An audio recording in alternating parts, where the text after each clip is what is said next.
بسم اللہ الرحمن الرحیم۔ السلام علیکم ورحمۃ اللہ وبرکاتہ۔ اللہ تعالیٰ کا بے حد احسان عظیم ہے کہ اس ماہ کریم نے ہمیں آج 23واں روزہ رکھنے کی توفیق عطا فرمائی۔ اللہ تعالیٰ اپنے بندوں پر اس قدر مہربان ہے کہ اللہ تعالیٰ 11 مہینوں کے بعد رمضان مبارک فقط اپنے بندوں کے لیے اپنے بندوں کے درمیان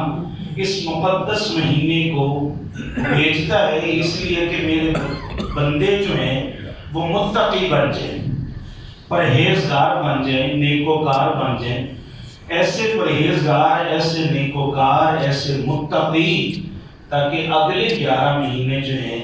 یہ میری بندگی کے اندر گزاریں۔ تو اللہ تعالیٰ پھر ہمیں رمضان مبارک جو عطا فرماتا ہے اس میں اللہ تعالیٰ نے عشرے بھی رکھے ہیں، رحمت کا، مغفرت کا، جہنم سے آزادی کا۔ حضرت حبیب عجمی رحمہ اللہ آپ فرماتے ہیں کہ میں سود کا کاروبار کرتا تھا اور مجھے حضرت حسن بصری نے کافی مرتبہ یوں فرمایا کہ حبیب سدھر جاؤ، سنبھل جاؤ، ابھی وقت ہے تمہارے پاس، پھر یہ نہ ہو کہ یہ وقت تمہارے ہاتھ سے نکل جائے اور تمہارے پاس کچھ بھی نہ میسر ہو۔ تو آپ فرماتے ہیں کہ مجھے حسن بصری بھی فرماتے تھے اور اس کے علاوہ دیگر جو بزرگان دین تھے وہ بھی مجھے فرماتے تھے۔ تو آپ فرماتے ہیں میں ہر ایک کی بات سنی انسنی کر دیتا ہے، اور آپ فرماتے ہیں میں نے جس کو پیسے دیے ہوئے تھے سود پر، ایک دن ایسا بھی آیا کہ پیسے میرے پاس موجود نہیں تھے اور گھر میں کھانے کے لیے سامان بھی لے کر جانا تھا۔ آپ فرماتے ہیں ایک کسائی کو میں نے پیسے دیے ہوئے تھے اور میں کسائی کے پاس چلا گیا اور میں نے کہا میرے پیسے واپس لوٹاؤ، تمہارا وقت ہو گیا ہے، وقت مقررہ جو تھا وہ ہو گیا ہے، پیسے لوٹا دو میرے۔ اس کسائی نے کہا کہ مجھے مہلت دو، تھوڑا وقت دو، ابھی میرے پاس پیسے نہیں ہیں۔ اور نبی اکرم صلی اللہ علیہ وسلم کی حدیث پاک بھی ہے، آپ ارشاد فرماتے ہیں کہ آپ نے جس سے قرض لینا ہے قرض حسنہ کی بات ہے، یہ قرض سود والے کی بات نہیں ہوئی، قرض حسنہ کی، کہ جس کو قرض لینا ہے، جس کو پیسے دینے ہیں بغیر مطلب کے، صرف اللہ کی رضا کے لیے کہ وہ بندہ مجھے واپس کرے گا، تو اللہ کی رضا، اس کو کہتے ہیں قرض حسنہ۔ تو وہ قرض حسنہ جس کو بندہ دیتا ہے اللہ کی رضا کے لیے دیتا ہے کہ اللہ تعالیٰ مجھ سے راضی ہو جائے۔ پھر حضور فرماتے ہیں اس میں اگر وہ توسیع کر دے اس کے وقت کے اندر کہ میں تمہیں تھوڑا اور وقت دیتا ہوں، آسانی سے تم مجھے ادا کر دینا، حضور فرماتے ہیں اس بندے کے لیے جس نے وقت دیا، کل بروز قیامت اللہ تعالیٰ اپنے عرش کے سائے میں اسے جگہ عطا فرما دے گا۔ اور عرش کے سائے کی بڑی اشد ضرورت ہونی ہے اس دن، بہت زیادہ۔ تو حضرت فرماتے ہیں کہ میں نے اس کو وقت نہ دیا اور میں نے یہ کہا کہ اچھا ایسا کرو گوشت دے دو، مجھے گوشت دے دو تم، چونکہ تم نے مجھے پیسے دینے ہیں، اور ساتھ ہی فرما دیا وہ جو سود والے پیسے ہیں وہ ابھی باقی رہیں گے، یہ وہ پیسے ہوں گے جو میں نے تمہیں دیے ہیں اس کے بدلے میں گوشت دے دو، اور جو میں نے اوپر بچت لینی تھی، سود لینا تھا، وہ ابھی باقی رہے گا۔ تو آپ فرماتے میں گوشت لیا،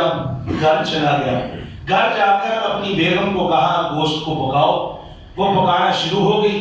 انہوں نے جیسے ہی چمچ اس ہانڈی کے اندر ہلایا تو فرماتے ہیں کہ ایک دم سے پھر بیگم کی آواز ہے، سنیے، آئیے ذرا ادھر آئیے، دیکھیے۔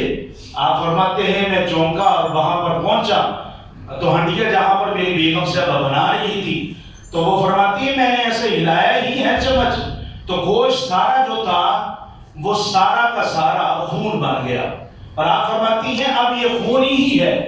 وہ خون جو لوگوں کا آپ چوستے ہو، اب یہ خون آپ بھی پی لو، میں بھی پی لیتی ہوں، ہمارے بچے بھی پی لیتے ہیں۔ آپ فرماتے ہیں بڑی چوٹ لگی دل پر گہری، اور میں نے اپنی بیگم کو کہا کہ آج کے بعد یہ سود کا کاروبار میں نہیں کروں گا، محنت مزدوری کروں گا۔ آپ فرماتے میں نے وعدہ کیا تو میری بیگم نے یہ کہا کہ اگر تم نے توبہ کرنی ہے تو پھر ساتھ کسی اللہ کے ولی کے ہاتھ میں ہاتھ بھی دے دینا، تاکہ تمہاری بیٹری چارج ہوتی رہے۔ وہ اللہ کا ولی خوف خدا کے اندر ہر وقت تمہیں مشغول رکھے، تمہیں اللہ تعالیٰ کے ساتھ جوڑ کر رکھے، کسی اللہ کے ولی کے ساتھ مل کر، اور وہاں پر پہنچ کر پھر ان سے دعا فرمائیے گا، ان سے کہیے گا، کہیے گا کہ دعا کر دے، میں توبہ کرنا چاہتا ہوں۔ آپ فرماتے ہیں میں اسی ارادے سے حضرت حسن بصری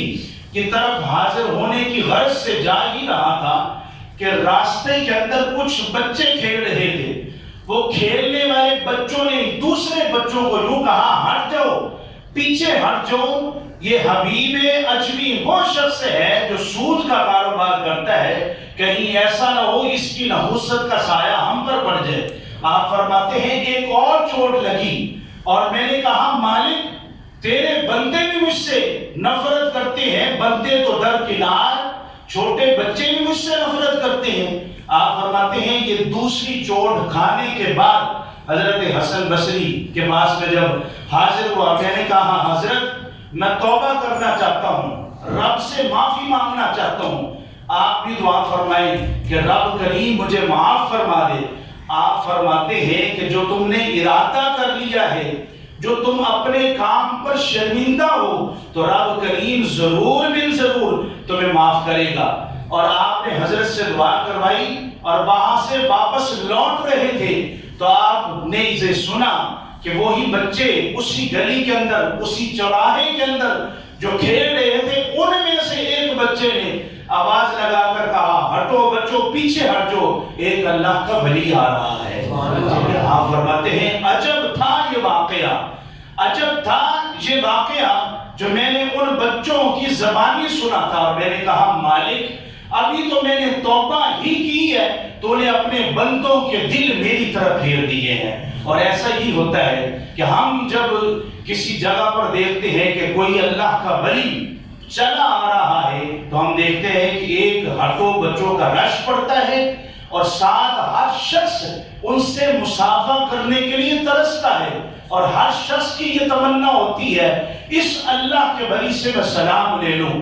اگر ہم دیکھیں اپنی دل کی کیفیت دیکھیں تو ہر دل کے اندر ایک وسوسہ ڈالنے والا بھی موجود ہے، شیطان۔ حضور علیہ السلام نے ارشاد فرمایا شیطان جو ہے مومن کے خون کے ساتھ ساتھ گردش کرتا رہتا ہے، وہ وسوسے ڈالتا رہتا ہے۔ تو ہمارے جو من کا شیطان ہے، ہمارے من کا اندر جو شیطان بیٹھا ہوا ہے، وہ ہمیں اس بات پر بار بار کہتا ہے تیری عزت زیادہ ہے، اس کی کم ہے،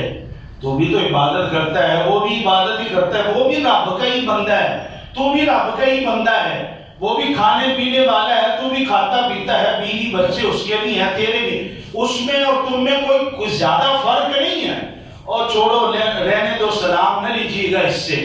حالانکہ پھر بھی وہ شخص اپنے من کو مارتا ہوا پھر بھی اس اللہ کے ولی کے ہاتھ میں ہاتھ اس لیے دیتا ہے کہ وہ اپنے دل کے ہاتھوں مجبور ہوتا ہے، اس کا دل رب کریم نے خود اس طرح پھیر دیا ہوتا ہے۔ اور معزز سامعین کرام، جو اللہ کی راہ میں چل پڑتے ہیں، اللہ کی مدد ان کے لیے شامل حال ہوتی ہے۔ اور 24ویں سپارے کے اندر اللہ تعالیٰ نے ارشاد فرمایا ان الذین قالوا ربنا اللہ ثم استقاموا تتنزل علیہم الملائکہ، اللہ کی راہ میں جو چلتے ہیں تو فقط ان کا چلنا خالی چلنا نہیں ہوتا، ان کی مدد کے لیے ملائکہ بھی ان کے پاس موجود رہتے ہیں۔ ملائکہ فرشتے وہ تو ہر ایک کے ساتھ بھی موجود ہیں، کرامن کاتبین، لیکن ایک اسپیشل ٹیم جو ہر وقت اللہ کے ولی کے ساتھ موجود رہتی ہے، اس کی مدد کرتی ہے اس اللہ کے ولی کی۔ اور جس طرح ایک حافظ قرآن ہو، وہ حافظ قرآن جب گھر سے نکلتا ہے تو اللہ کے نوری فرشتے جو ہیں اپنے نوری پر اس کے پاؤں کے نیچے بچھاتے رہتے ہیں، اس کا پاؤں زمین پر بظاہر ہمیں لگتا ہوا نظر آتا ہے، لیکن حدیث پاک کے حوالے سے دیکھا جائے تو اللہ کے فرشتے جو ہیں وہ اپنے پر اس حافظ قرآن کے پاؤں کے نیچے بچھاتے ہیں۔ یہ بھی کوئی کم پروٹوکول نہیں ہے، یہ بھی اللہ تعالیٰ کی طرف سے کم عزت افزائی نہیں ہے جو رب کریم اپنے بندے کو ہی عطا فرما رہا ہے۔ معزز سامعین کرام، بہترین موقع ہے ہمارے پاس توبہ کرنے کا، جہنم سے آزادی کا سرٹیفکیٹ حاصل کرنے کا بہترین موقع ہے کہ یہ جو چند ساعتیں، یہ چند یوم، چند گھڑیاں جو جا رہی ہیں، کہیں ایسا نہ ہو ہمارے ہاتھ سے نکل جائیں اور اگلے سال رمضان کے آنے سے پہلے پہلے ہم اس دنیا سے رخصت ہو جائیں، ہم اس دنیا فانی سے چلے جائیں اور ہماری توبہ بھی پھر بیچ میں ہی رہ جائے۔ اللہ تعالی ہمیں اس رمضان مبارک کے صدقے اور اپنے پیارے حبیب صلی اللہ علیہ وسلم کے صدقے ہمیں اللہ تعالی جہنم سے آزادی کا پیمانہ عطا فرمائے۔ بسم اللہ الرحمن